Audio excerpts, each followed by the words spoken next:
여러분 안녕하세요. 근 1년 만에 이 온라인 수업 한국사 영상을 촬영하게 됐습니다. 저도 이제 3학년 담임을 하다 보니까 작년 1년 동안 이제 수업을 찍을 시간을 갖지 못하다가 이제 3학년 선배들도 어느 정도 졸업할 때가 다가오고 저도 좀 시간적 여유가 생기게 되면서 겸사겸사 온라인 수업을 찍게 됩니다. 마침 이번 주가 이제 수능 때문에 여러분들 다 가정학습하는 시기라서요. 저희 수업을 한 학생들 위해 가지고 온라인 수업용을 수업을 촬영하게 됐습니다. 이제 앞으로 시간이 좀 나게 된다면은 그동안 못 찍었던 1학년 한국사 파트에 대해서 좀 남은 부분 계속 성실하게 촬영할 수 있도록 하겠습니다. 근데 지금 찍는 속도로 보게 되면은 이게 2021년이 아니라 2022년, 2023년 이렇게 나중에 교과서 바뀔 때까지 찍고 있는 게 아닌가 하는 생각이 들기도 하는데 아무튼 가급적 성실하게 좀 찍어가지고 뒷부분도 여러분들 볼 수 있게 하도록 하겠습니다. 아마도 이제 이 수업은 앞부분부터 이제 만약에 제 수업을 들었을 1학년 학생들이 있다면 이제 그나마 좀 여기라도 다시 따라 들을 수 있을 것 같고요. 그 다음에 저희 1학년 7반, 8반 학생들, 제 수업 듣는 학생들이 들을 수 있는 내용이 아닌가 생각합니다. 오늘 수업 같은 경우에는요, 개항 이후의 경제와 사회 문화의 변화라고 하는 어떻게 보면 개항기를 총정리하는 시간이라고 볼 수가 있겠습니다.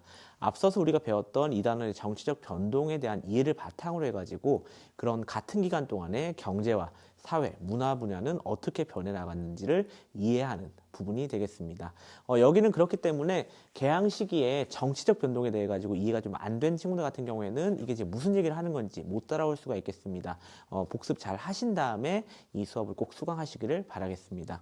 자, 그래서 우리는 어디부터 보게 될 거냐면요. 먼저 이 개항기로 넘어오는 과정을 간단히 설명하고 들어가도록 하겠습니다.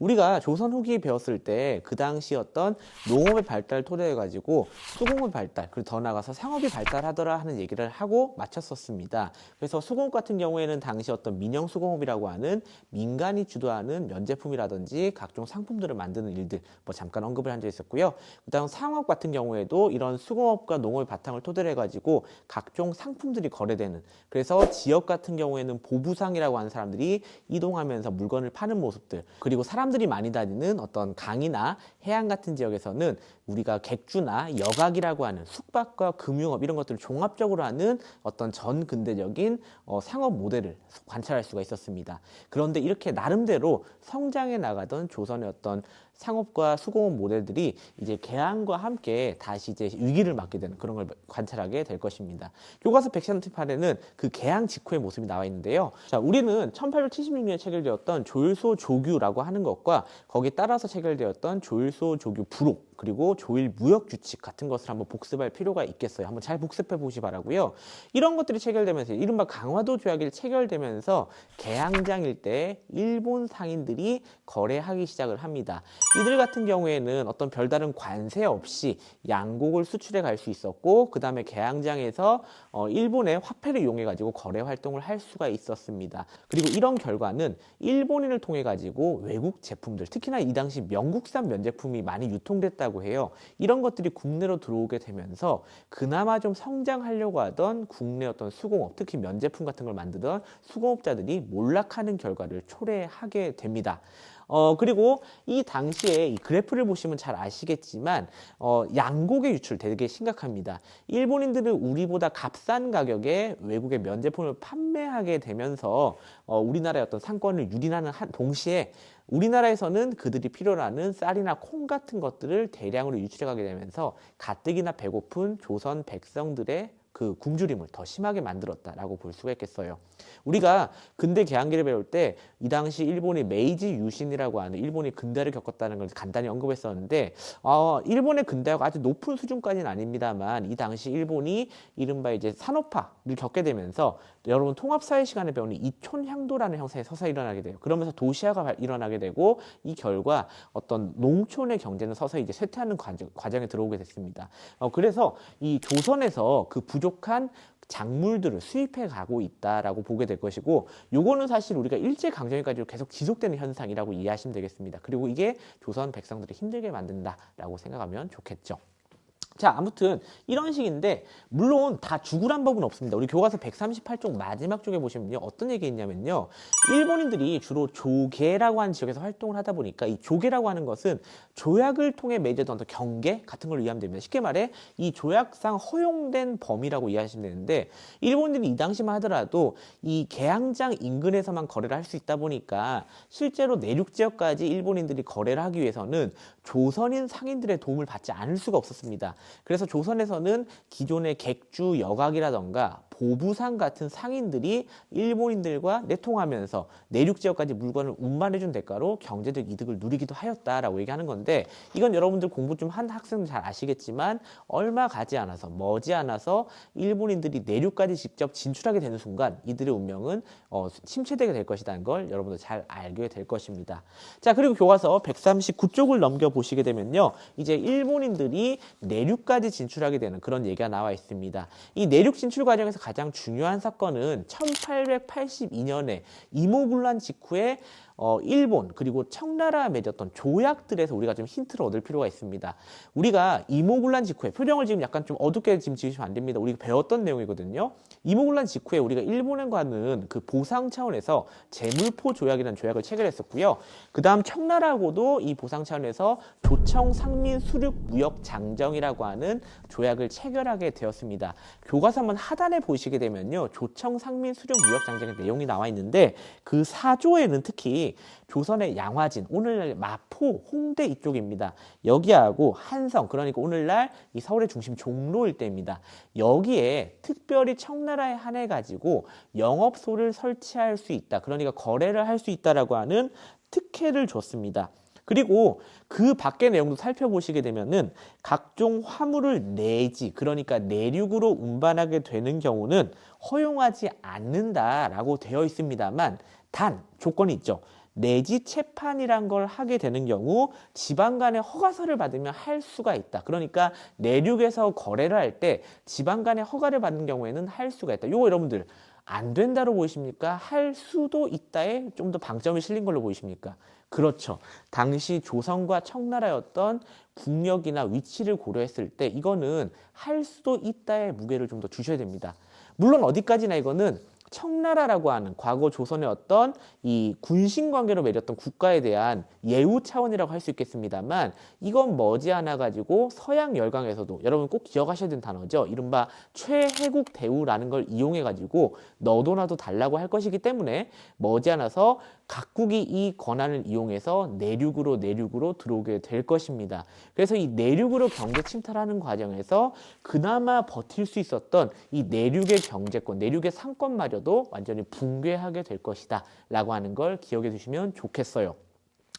이 과정에서 여러분들 앞서 말씀드린 것처럼 기껏 이득을 보던 객주 여각이라든지 보부상이라든지 아니면 서울의 시전 상인들 다 몰락의 길을 맞이하게 될 거고요. 그리고 이때 또 심화되는 건 뭐냐면 옆쪽 그래프에 보시게 되면 청나라와 일본의 수출액이 나와 있습니다. 이 수출액, 그러니까 우리 교회에서는 수입액이 나와 있는데 이 청일로부터 들어온 수입액이 점차 비슷해지기 시작을 해요. 원래 개항 이후 먼저 진출했던 건 1876년에 일본이었습니다. 그런데 청나라가 82년부터 우리나라와 거래를 하기 시작하고 이들이 가파르게 쫓아오기 시작하면서 예나 지금이나 청나라, 중국은 인구가 많죠. 그렇다 보니까 이 물량 공세를 하기 시작하면서 이들이 일본의 지위를 위협하기 시작합니다. 그러면서 마침내 1892년에는 청과 일본의 무역 규모가 55대 45까지 비등해지는 결과를 초래하게 되어요. 청일전쟁이 왜 일어났습니까? 라고 묻게 된다면 1894년 청일전쟁은 정치적으로 설명할 때는 이 조선에 대한 주도권, 조선에 대한 종주권에 대해 가지고 싸운 전쟁이다라고 할 수 있겠지만은 경제적으로 설명할 때는 어떻게 보면 이 턱밑까지 축적해오는 청나라를 일본이 물리치기 위해서 전쟁을 벌였다라고도 말할 수 있겠습니다. 어떤 게 맞는 설명이다, 어떤 건 틀리고 어떤 건 맞는 이런 얘기가 아닙니다. 경제적인 관점이냐 정치적 관점이냐 어떤 관점으로 보느냐에 따라 가지고 이렇게도 저렇게 설명하는 것입니다. 그래서 결과적으로 이 청일전쟁의 배경이라고도 이해할 수 있는 게 이 청나라의 가파른 추격이라고 얘기할 수 있겠고요. 그 다음에 이런 시기에도 모든 상인들이 또 망하는 겁니다. 누군가는 또 이 와중에 위기를 기회로 삼기도 합니다. 안타깝지만 말이죠. 대표적으로 어떤 사람들이냐면 교과서 맨 마지막에 나온 것처럼 이 지주들입니다. 당시 일본인들의 곡물 유출이 더 심각해지게 되면서 소작농들 같은 경우에는 가뜩이나 먹을 것도 없습니다만 그 와중에 일본인한테 많은 곡물을 팔아야 됐겠죠. 지주들은 그 와중에도 이득을 조금씩 챙기는 사람들이 있었다 하는 얘기를 하게 됩니다. 좀 안타까운 얘기인데 이런 경제 침탈 시기에 누군가는 망하지만은 누군가는 또 그 와중에 돈을 벌기도 한다. 뭐 그런 얘기가 교과서 139쪽 하단에 나와 있습니다. 자, 그리고 140쪽 넘어가시게 되면요. 이제 우리가 뺏길 거 다 뺏겼어요. 이제 외부에도 해양장 인근에도 일본 상권이 들어왔고 그 다음에 내륙으로도 일본 상권이 진출했기 때문에 일본은 뭐에 관심을 두느냐, 이 당시에 어떤 조선 정부의 개화정책 실패, 어떤 정책 미스와 그 다음에 어떤 일본 그 다음 열강의 진출 과정 속에서 일본인들이 이제 남아있는 조선의 이권들마저 차지하려고 합니다. 그리고 이때 가장 중요한 영향을 미쳤던 사건은 이른바 아관파천, 고종이 러시아 공사관으로 피난을 갔던 그 사건이 가장 큰 영향을 끼쳤습니다. 여러분들 기억하실지 모르겠지만 아관파천 때 제가 강조했던 부분이 뭐였냐면요. 왕이 러시아 공사관에 어떻게 보면 볼모로, 포로로 잡히는 상황이다 보니까 러시아의 요청 거부하기 쉽겠습니까? 어렵죠. 그러니까 왕이 러시아에 뭐라도 달래주려고 이권들을 주기 시작합니다. 주머니에 돈이 없어요. 돈이 없으니까 뭐 줄 거 없으니 나라의 어떤 금광, 은광 아니면 산림 이런 자원을 있는 그대로 갖다 주는 거죠. 만약에 우리가 여력이 있어가지고 이거를 개발해서 뭔가 상품을 만들어서 판다면 그래도 이권이라 누릴 것인데 우리가 이득이라도 볼 것인데 그럴 만한 여력도 없고 하다 보니까 그냥 안타깝지만 원재료 그대로 넘겨버리는 겁니다. 자, 그런데 이 시기 러시아에만 줄 수 있겠습니까? 우리 그럴 수 없는 처지입니다. 왜냐? 우리는 최혜국 대우, 다시 나왔죠? 이것 때문에 다른 나라에도 줘야 돼요. 그래서 열강에다가 러시아뿐만 아니라 미국, 독일, 특히나 일본 같은 데다가 각종 이권들, 우리나라 사람들이 개발이라도 했으면 그래도 우리나라 사람들이 뭔가 상품이라도 만들 이 이권들을 다 넘기게 됩니다. 그뿐만이 아니죠. 철도나 전신, 전기 이런 것들도 전부 다 열강에 넘겨주게 되면서 우린 지금 우리 스스로 개발할 만한 그런 권리, 우리 어떤 가능성마저도 팔아넘기고 있다라고 설명할 수가 있겠습니다. 그리고요, 일본 같은 경우에는 이제 우리나라에 대한 정치적 지배를 강화해 나가면서 우리나라의 경제마저도 체계적으로 일본과 동화시키는 작업을 하게 됩니다. 그게 제가 여러분들 이거 한번 예전에 중요하다고 했던 1904년에 제1차 한일협약 때 나오는데요. 1차 한일협약은 러일 전쟁 중에 맺어진 조약으로서 가장 중요한 것은 고문을 파견한다는 것이었습니다. 대한제국에 재정고문 그리고 외교고문으로 한 사람씩을 두고 조선 정부는 이 사람들의 의견을 들어야 된다는 것이 가장 골자였는데 그 중에 그 당시 이 사람 뭐 하는 사람일까 했던 사람 바로 메가타라는 사람입니다.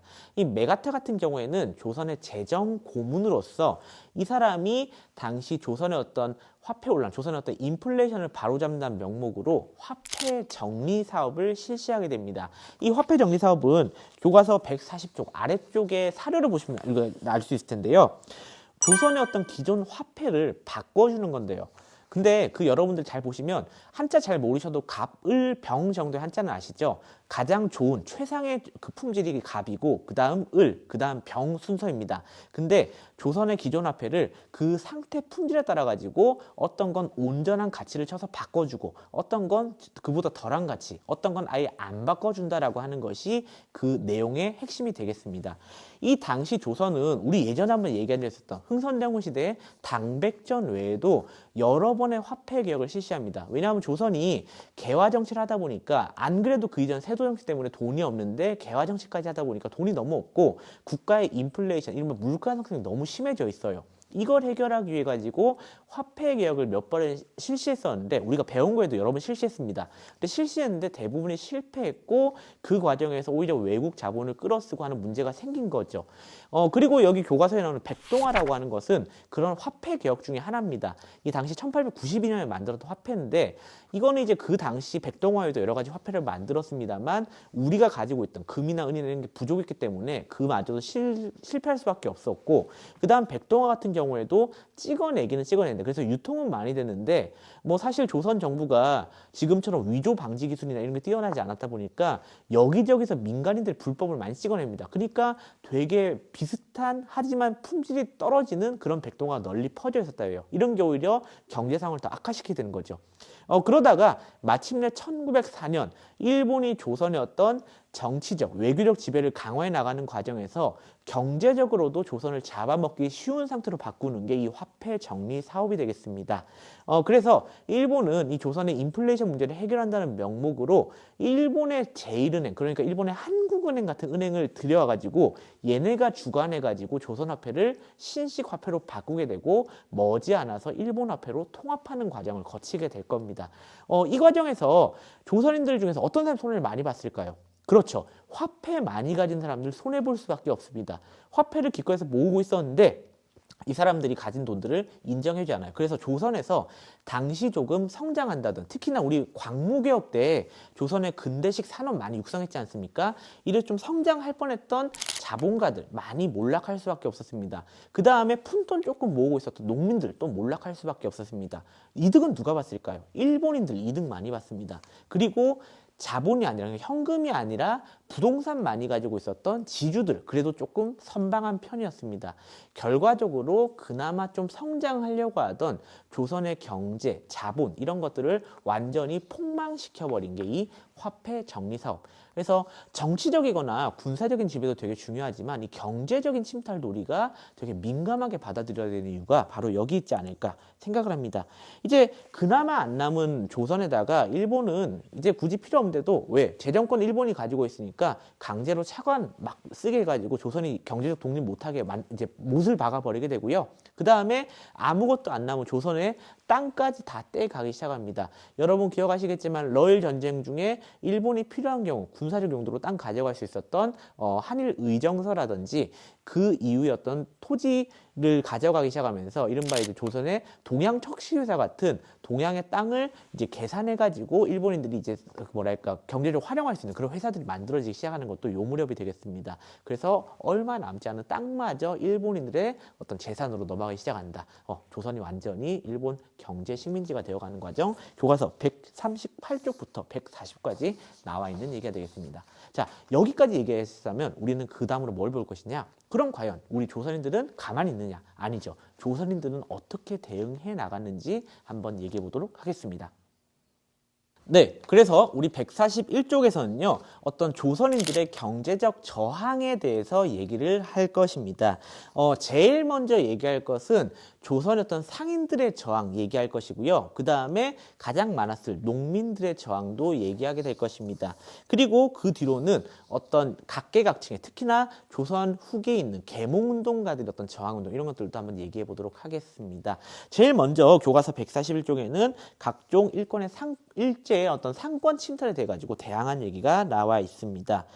개항 이후에 일본인들이 국내 시장에 들어오고 아까 특히나 1882년에 조청 상민 수령 무역 장정 이후에 어떤 외국 열강들이 다 내륙으로 들어오기 시작하면서 적극적인 외국과의 저항이 필요했습니다. 나름대로 우리가 저항한다고 한 게 뭐였냐면요. 당시 일본 같은 경우에 1876년 강화도 조약과 그 부속 조약에 의해 가지고 조선에서 양국을 가져가거나 할 때 무관세로 거래를 할 수가 있었습니다. 이 무관세 원칙에 대해서 조선은 계속 바꿔달라 했는데 일본이 바꿔주지 않아요. 왜? 일본이 나쁠 게 없으니까요. 그리고 곡식도 일본이 무한정으로 가져가는데 이것도 제한할 수가 없어요. 왜? 일본이 나쁠 게 없으니까요. 그래서 힘의 논리에 따라서 계속 바꾸지 못하다가 마침내 1883년 조일 통상장정이 체결됨으로써 이 문제를 개선하게 됩니다.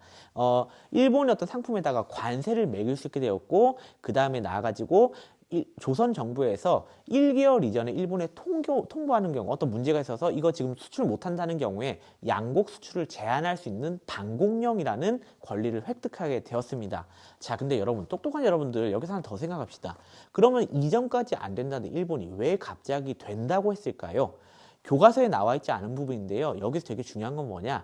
1882년에 우리가 미국이란 나라하고 조약을 맺게 돼요. 우리가 그게 배웠던 조미수호 통상조약이었죠. 그리고 그 이후에 여러 나라들하고 통상조약을 맺게 되는데 이때 열강의 기본으로 제공했던 조건이 뭐였냐면 바로 아까도 얘기했던 최혜국 대우 조약이었습니다. 근데 이 최혜국 대우란 조항이 일본에는 없었어요. 왜죠? 일본은 1876년에 조약을 체결했기 때문이죠. 그 전에 체결하니까 일본은 그런 걸 없었던 겁니다. 그래서 일본이 그게 나중 가니까 좀 되게 부러워 보였어. 왜냐하면 이게 맞는 키거든. 그래서 일본은 그걸 갖기 위해서 최혜국 대우 조항을 갖기 위해 가지고 나머지 그래 줄게 하고 줘버린 겁니다. 사실상 이게 빌미가 돼가지고 우리는 뭐가 좋은 건지 뭐가 나쁜 건지 모르고 더 나쁜 최국 대우조항을 그냥 덜컥 넘겨줘버린 그런 사태를 맞이하게 돼버렸습니다. 자, 그래서 1883년에 조일 통상장정 기억하시긴다면은 요걸 통해 가지고 우리가 어떤 관세를 매길 수 있는 그런 관세 자주권을 얻어오고 그 다음에 반공령 같은 걸 선포해서 농민들을 지킬 수 있지만 명목상으로는 지킬 수 있지만 대신에 최국 대우조항도 넘겨줬다는 거, 요것도 같이 기억을 하시면 좋겠습니다. 자, 그리고 이후에 내부로 경제 침체가 심화되다 보니까 상인들도 나름대로 이거에 대해 저항하기 위한 운동을 펼치게 됩니다. 그리고 정부도 마찬가지로 조선의 재정을 지키기 위해서 노력을 하게 됩니다. 그 결과로 어떤 세운을 안정적으로 나르기 위한 근대식 선박들을 만든다든지, 그 다음 상인들도 나름대로 근대식 선박, 그러니까 증기선이죠. 이런 걸 만드는 회사를 세워가지고 운영한다든지 이런 노력들을 볼 수가 있게 되고요. 그 다음에 개항장이나 객주 같은 1870년 잠깐 좋았지만 내륙 침투 후에 경제상황이 나빠졌던 이런 상인들 같은 경우에도 당시 집단적 대응을 위해 가지고 상회사, 그러니까 마치 길드 같은 거예요. 이런 걸 조직해 가지고 집단 행동으로 외국에 맞서려고 합니다. 그리고 일부 이 중에 잘 된 경우에는 주식회사라고 하는 회사를 근대식 회사를 세워가지고 외국에 적극적인 대항을 하기도 했었다 하는 얘기를 합니다. 물론 이들은 나중에 1904년 아까 말씀드렸던 화폐 정리 사업 같은 거 이후로 다시 침체를 맞이하게 되겠지만 어쨌든 잠깐이나마 경제적 저항을 했다라고 하는 게 요지가 되겠습니다. 또 그리고 나중에 1900년 들어가지고 일본의 경제 침투가 노골화되기 시작하니까 우리 조선에서는 이제 민간인들도 은행을 세워가지고 저항하는 그런 모습이 보이게 됩니다. 그 대표적인 게 조선은행이라든지 아니면 한성은행, 대한천일은행 같은 민간은행을 세우게 되는데, 문제는 이 은행들도 마찬가지 나중에 일본에 해가지고 화폐 정리 사업이 진행될 때 일본인들이 기존 화폐를 통보 없이, 별다른 통보 없이 바꿨기 때문에 은행에 가지고 있던 기존 화폐를 바꿀 수 없는, 가치 없는 것들이 되어버리게 되면서 이 은행들도 몰락의 길을 걷게 됩니다. 그러니까 제가 계속 듣는 게 뭡니까? 화폐 정리 사업. 이거 되게 중요하죠. 예, 여러분들 요거를 꼭 기억하시고 복습 많이 해주시면 좋겠습니다.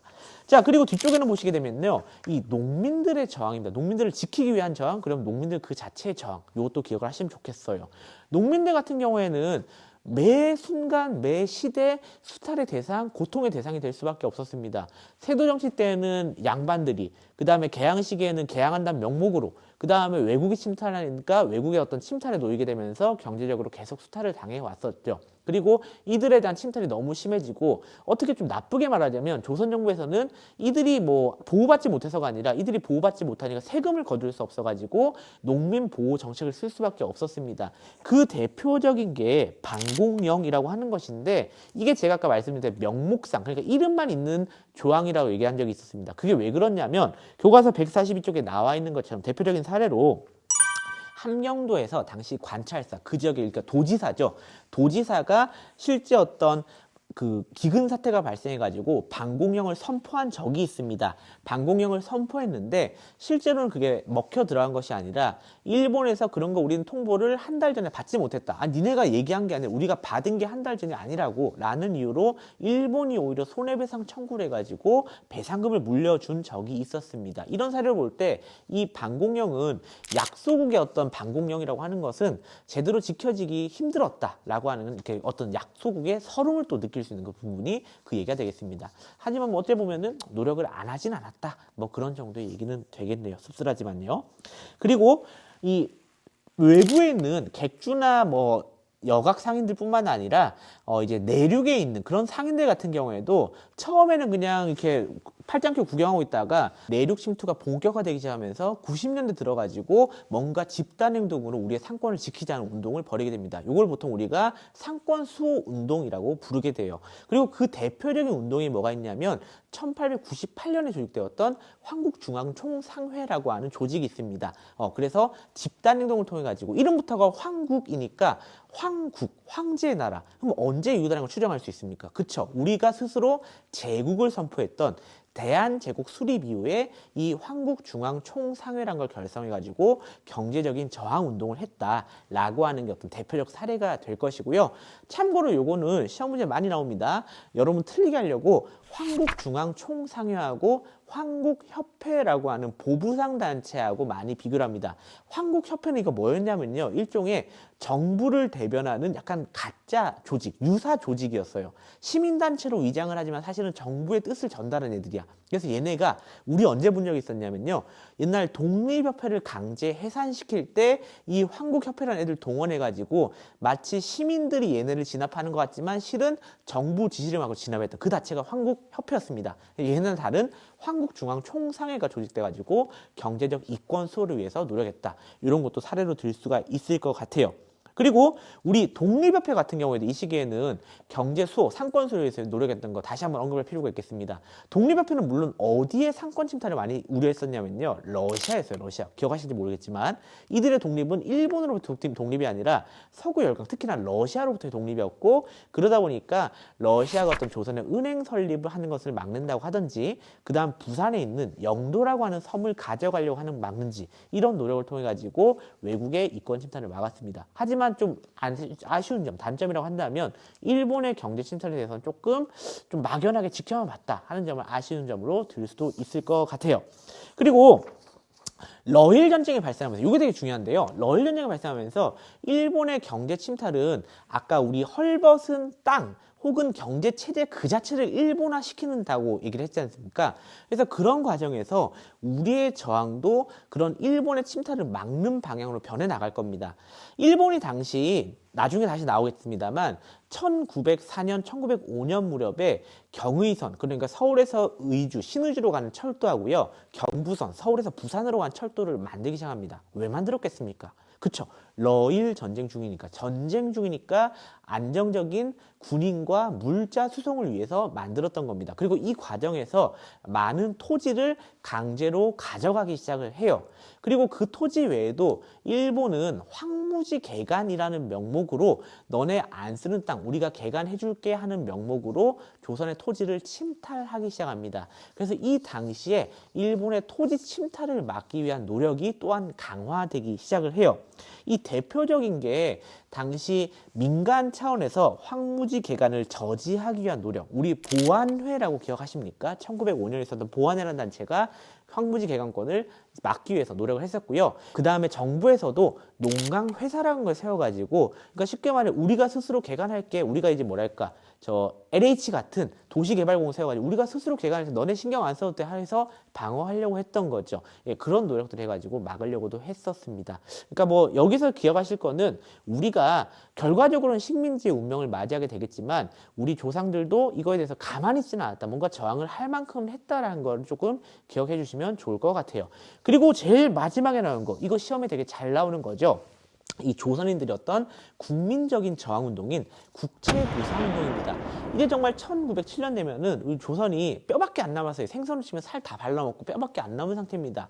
여기서 할 수 있는 저항이 뭐가 있겠습니까? 되는 거든 안 되는 건 다 해봐야 되겠죠. 그래서 이때 조선인들이 어떤 생각을 했냐면 우리 정부가 일본에 많은 빚을 지고 있어요. 그리고 이 일본의 많은 빚 때문에 우리 정부가 이래저래 끌려다닌다고 생각합니다. 그렇게 생각했던 백성들이 손수 나서가지고 우리가 돈을 아껴서 정부의 빚을 직접 갚아줍시다 하는 운동을 벌이게 됩니다. 이게 바로 국채, 국가의 어떤 채무를 보상해주는 그런 운동이 되겠습니다.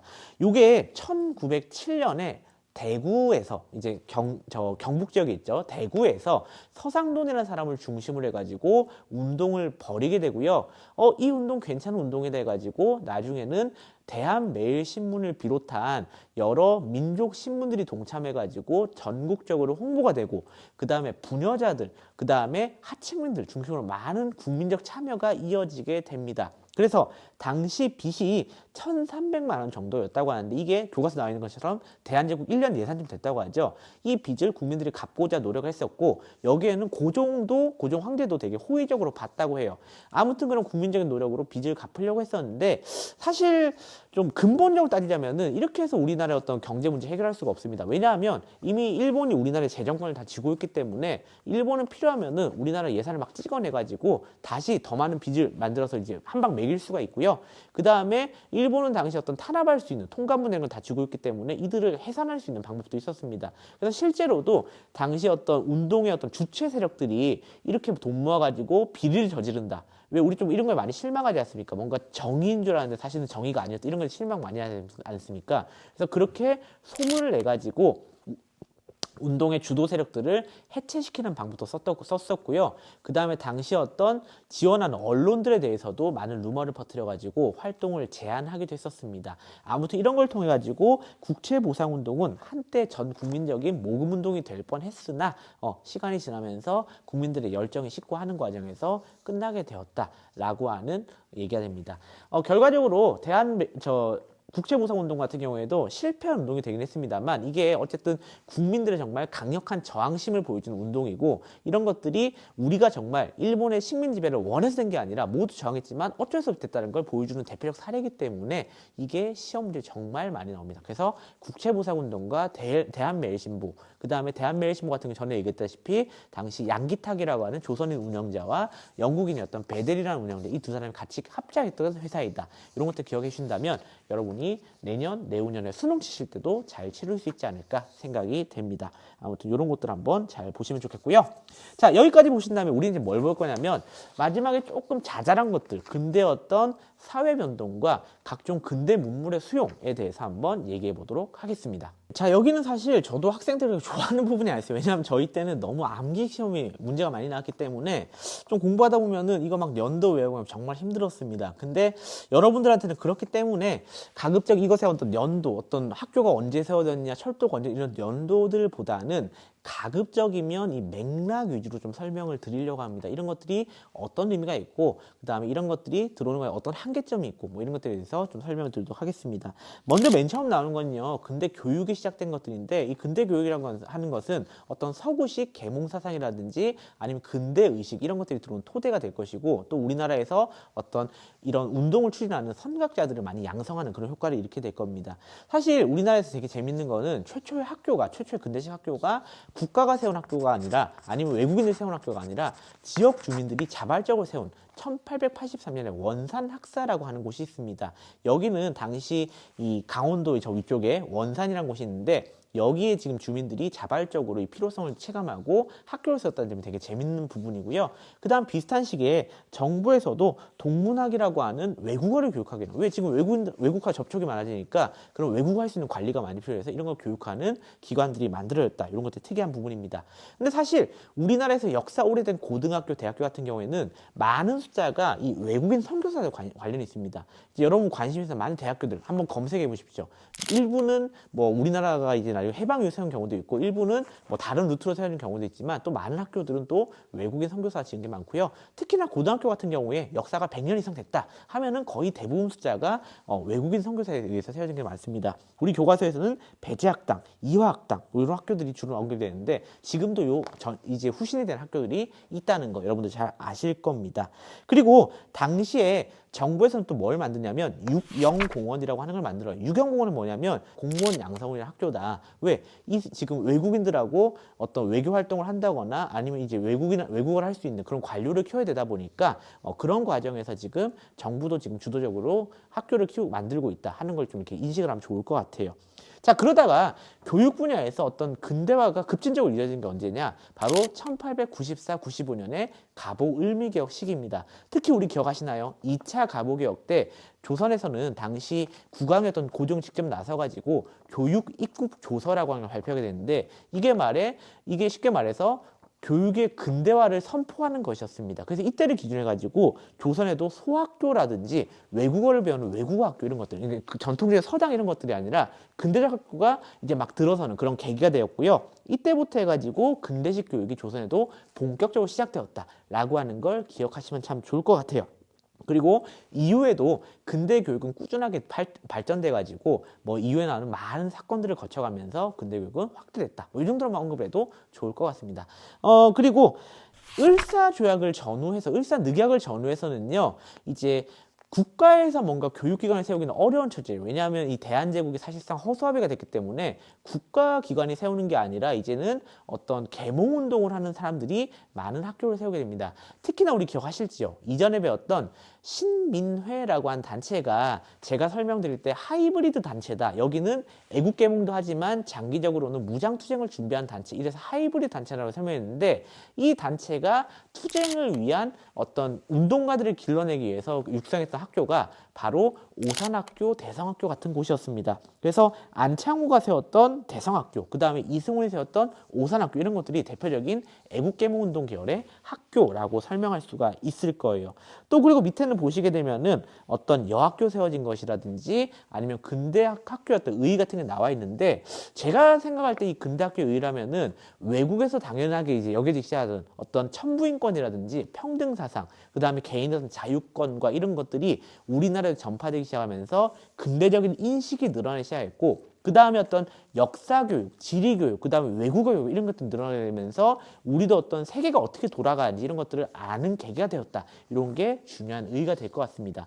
자, 그리고 뒤쪽에는 근대 언론활동 나와 있는데요. 언론활동 같은 경우에는 사실 최초의 우리 언론이 뭡니까? 하면은 보통 이제 여러분들 뭐 도전골드문 같은 퀴즈로 많이 나오는 게 한성순보라는 게 있습니다. 1883년에 정부에서 내놓은 신문이었는데 사실 이 한성순보할 때 순보는 10일 단위로 나온 신문을 순보라고 해요. 그리고 이거는 사실 신문이라고는 하지만은 약간 영어로 표현하면 가제트, 그래서 어떤 정부의 공공 소식을 알리는 그런 신문에 좀 가깝다라고 볼 수 있습니다. 그러다가 본격적으로 이제 우리가 필요로 아는 그런 소식을 전하고 하는 그런 뉴스에 가까운 신문은 1896년에 독립신문, 이 독립협회의 독립신문이 나오게 되면서 한글과 외국어를 영어를 활용한 신문이 나오면서 우리가 진짜 생각하는 그런 신문들이 등장이 됐고요. 그 이유가 되면은 여러 민족 신문들이 등장해가지고 사람들 사이에 통용되기 시작합니다. 옆에 보시는 것처럼 뭐 제국신문이라든지 황성신문 이런 것들이 이제 유통되게 됐고 또 이제 우리 아까 말씀드렸던 대한매일신보 같은 경우에는 당시 어떤 많은 탄압에도 불구하고 외국인이 사장으로 있었기 때문에 특히 일본과 동맹이던 영국인이 사장이 있었기 때문에 1907년에 일본은 조선의 모든 언론을 탄압해서 폐간시키게 됩니다. 근데 대한매일신보만은 이때도 살아남을 수가 있었고 그래서 아까 말씀드린 국채보상운동에 대한매일신보가 동참해서 홍보에 나설 수 있었다라고 하는 것도 기억하면 좋겠습니다. 그런 것들 그래서 언론에서 간단히 언급을 하고 있고요. 밑에는 종교인데 종교 같은 경우에도 당시 천주교, 개신교 같은 기존의 서학이라 취급되고 부정되는 종교들이 국내로 많이 들어온다 하는 것들 언급이 되어 있고 그 다음에 어떤 우리나라가 일제강점기로 넘어가는 과정에서 민족의식을 강화하는 그런 종교들도 많이 등장을 해요. 대표적인 게 밑에 나온 두 개를 얘기하고 싶은데 첫 번째는 천도교라고 해서요. 원래 이 종교 이름은 동학이었습니다. 동학인데 이게 1890년대, 1900년대 초까지만 해도 계속 탄압을 받다가 사실 이 종교가 일본에 의해 가지고 원래는 일본에 의해 가지고 약간 이 정부를 흔들 목적으로 합법화가 되어요. 근데 그 중에서 일부 손병희를 비롯한 사람들은 이런 방향의 불만을 갖고 동학에서 또 이제 분리된 천도교라는 걸 만들게 됩니다. 그러니까 동학을 다른 방향으로 계승한 거죠. 그래서 천도교가 나와가지고 어떤 민족의식을 강조하는 새 종교로 개창을 하게 됩니다. 물론 동학의 어떤 평등의식이나 이런 것들은 간직한 채로 말이죠. 그래서 일제강점기에 동학은 사실 그 규모가 엄청 컸고 우리나라의 대규모 종교 중에 하나였습니다. 그런 동학이 있고요. 그 다음에 이 대종교라고 하는 것도 하나 기억을 하면 좋겠어요. 대종교는 언제 나온 거냐면 1909년에 나온 종교입니다. 그러니까 우리나라가 일제강점으로 확 떨어지기 직전이죠. 그때 단군이라고 하는 우리 민족의 조상이에요. 민족을 강조하는 거죠. 그래서 이 사람을 강조하는 종교를 새로 만들어가지고 일본에 저항하겠다는 되게 민족의식이 뚜렷하게 보이는 그런 종교가 등장하기도 하였습니다. 그리고 유교나 불교 같은 경우에도 이 시기가 되면은 기존의 전통사상을 지키는 것만으로는 우리나라를 지킬 수가 없다 해가지고 오늘날 상황에 맞게 근대적인 상황에 맞게 종교를 개혁하자는 그런 움직임이 불기도 합니다.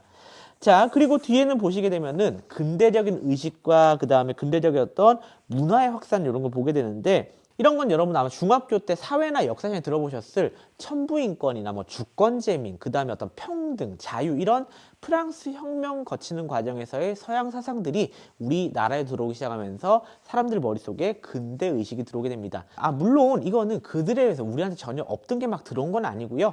우리도 이미 개항 이전부터 어떤 서학이 들어온다든지 동학이 막 만들어진다 하면서 어떤 사회 불만에 따라 가지고 평등에 대한 요구나 정부에 대한 불만 이런 것들이 있던 것들이 근대화 이후에 외국의 문물, 지식과 결합되기 시작하면서 확산되었다라고 이해하는 게 좋을 것 같아요.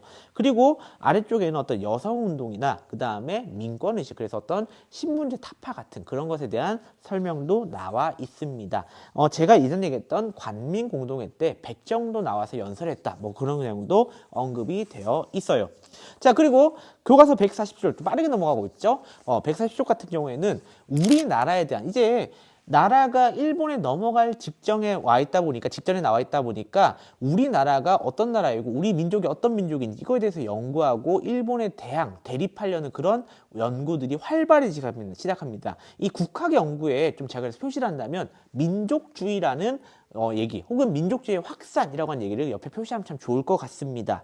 일본이 침략하는 과정에서 우리 민족이 다른 민족에 잡아먹힐 운명이 되다 보니까 아니야 우리 민족은 너네랑 달라 하는 나라에 대한 연구가 활발해지게 되고 나라의 언어 즉 국어에 대한 연구도 활발해지기 시작합니다. 그래서 이 당시 역사라든지 국어에 대한 연구도 이런 게 많이 일어나게 되는데 대표적인 사람이 이 당시 신채호 같은 사람을 얘기할 수가 있을 거예요. 신채호 같은 경우에는 당시 시대 변화에 맞게 민족의 어떤 그 특성에서 역사를 서술해야 된다고 하는 독사신론, 그러니까 역사를 읽는 새로운 방법이라고 하는 책을 써가지고 역사의식을 고취시키기도 했었고요. 그 다음에 우리나라 어려웠을 때 나라를 구했던 영웅에 대한 영웅전을 쓰기도 합니다. 을지문덕, 이순신, 우리도 언제 배웠습니까? 그쵸? 우리 옛날 1단에서 배웠던 분들이지 않습니까? 이분들이 어려웠던 고구려를 조선을 어떻게 구했는가 하는 내용들을 연구해가지고 우리도 지금 어렵지만 나라를 구할 영웅이 되자라고 하는 그런 의식을 퍼뜨리기도 했었습니다. 그리고 비슷하게 베트남 망국사, 이거는 베트남의 판보이짜오로 하는 사람이 1905년에 썼던 책인데 이 베트남의 그 정말 눈물 없이 볼 수 없는 우리랑 정말 비슷한 역사 가졌거든요. 그 나라였던 망국사, 그 나라가 어떻게 참 힘들어지게 됐는가 한 얘기를 썼던 책인데 그거를 1906년에 신채호 선생님께서 번역하셔가지고 우리나라도 이와 비슷한 처지다, 이렇게 안 돼도 노력하자라는 글을 쓰기도 하고, 그 다음에 이태리 건국 삼걸전을 해가지고 이탈리아가 원래 1800년대에 분열됐던 나라인데 이걸 통일하고 뭐 실제 유럽에서 강대국까지는 아닙니다만 그래도 좀 겉보기에 번듯한 나라를 만들었던 3명의 영웅이 있습니다. 이 사람이 이제 마치니라든지 카보우르, 가리발디 같은 사람인데 이런 영웅들에 대한 이야기를 써가지고 우리도 나라 구할 수 있다. 전번에 맥락이 뭡니까? 그쵸? 우리 민족 힘내자 하는 얘기를 썼던 게 이 신채호 선생님이 되겠습니다. 그리고 국어 같은 경우에도요, 가보개혁 이후에 각지에서 어떤 한글을 사용하는 경우가 많아집니다. 우리 대표적인 게 우리 독립신문이었죠. 독립신문에서 한글 쓰는 이런 운동이 일어나게 되고 정부에서도 한글 사용을 많이 하게 됩니다.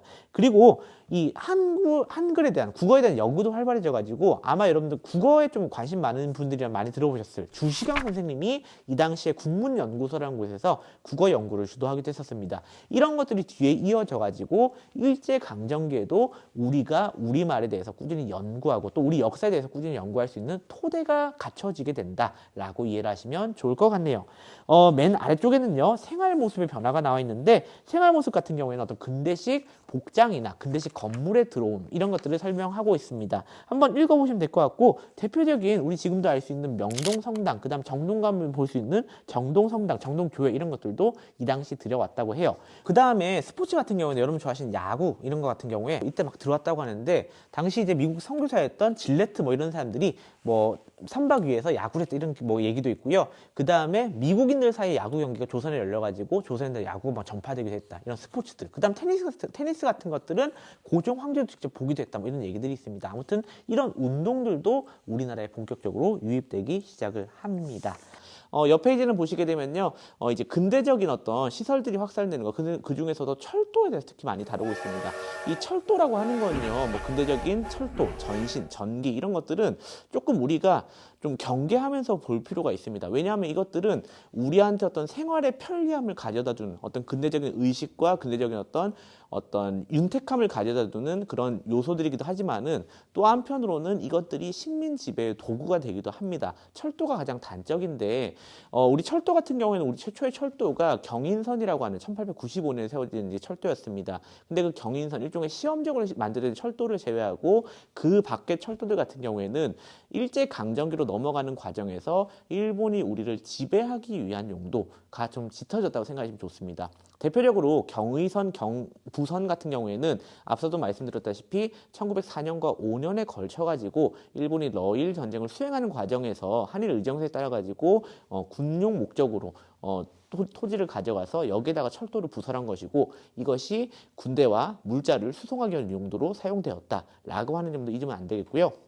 그 다음에 그 밖에 전신 같은 경우에도 1885년에 이제 만들어졌는데 이 전신 역시나 외국에서 자기들에게 필요한 어떤 열강의 어떤 이권을 지키기 위한 그런 목적에서 정보를 전달하고 하는 데 쓰였다라고 하는 거 잊으시면 안 되겠습니다. 그리고 전기도 마찬가지입니다. 전기 같은 경우에는요, 우리나라에 이제 1898년에 당시 미국의 기업인들하고 합작을 해가지고 전기가 들어오게 됩니다. 그래서 우리나라에서는 한성전기회사라고 하는 회사가 세워지게 되는데 이 전기회사 이제 어디서 볼 수 있냐면 쌤이 되게 좋아하는 드라마였던 매년 드라마 있죠. 미스터 선샤인 같은 드라마를 보게 되면은 한성전기회사라는 전기회사가 이렇게 나오게 됩니다. 그래서 당시 콜브란이라고 하는 미국인과 당시 우리 조선이 합작을 해가지고 세웠던 전기회사였고 이 당시 전차라든지 그 다음에 경복궁에 전등이 켜진다는 이런 것들 변화도 1800년대 말에 많이 보이기 시작을 합니다. 근데 얘들 다 마찬가지로 어떤 침탈의 의도 다 같이 갖고 있음을 염두하시면 좋을 것 같습니다. 자, 그래서 우리가 오늘 1시간 동안 배운 침탈의 끝에 결국 뭐가 있냐면 많은 민중들, 많은 피지배층이 경제적으로, 정치적으로, 사회적으로 수탈과 탄압을 받아왔고 이 탄압 끝에 어떤 사람들은 그 와중에도 묵묵히 이 땅을 지켜나가겠지만은 어떤 사람들은 탄압을 견디다 못해 해외로 이주한 사람들도 있었다라고 하는 얘기로 끝나게 될 것입니다. 많은 사람들이 이제 조선이 아니라 만주로 이주를 갖게 됐고요. 그 다음에 또 어떤 사람들은 탄압을 견디다 못해서 또 이제 열강의 어떤 노동자 모집이나 당시 그런 포스터가 많이 있었대요. 어디 외국에 가서 이제 가게 되면은 더 많은 돈을 받고 일할 수 있다. 이런 현혹에 꿰어가지고 외국에 나가서 이제 노동자가 되기도 합니다. 근데 사실 그분들을 기다리고 있는 노동 현장은 되게 비참했죠. 대체로 이제 그분들이 많이 갔던 게 하와이라든지 아니면 미국 본토, 멕시코 이런 곳들인데 이런 곳들에서 하는 일들은 대부분 남들이 많이 기피하는 힘들고 덥고 짜증나는 그런 일들이 많았습니다. 예, 그런 데서 묵묵히 일하면서 어쨌든 그 현장에서 이제 살아남으시면서 이제 터전을 일군 우리 이제 뭐랄까 동포들이 되게 많이 있습니다. 그리고 이런 만주나 미국, 하와이 이런 곳으로 이제 이주하신 동포들 같은 경우에는 그분들이 어떻게 힘들게 살아갔다 이 자체도 되게 중요하지만 또 더 나가가지고 1910년대 이후에 우리나라가 일제 강점기를 겪는 와중에 이제 우리나라가 독립운동을 해나가는 터전을 만드는데 그분들이 많이 도움을 주셨다라고 하는 것도 중요한 요소가 되겠습니다.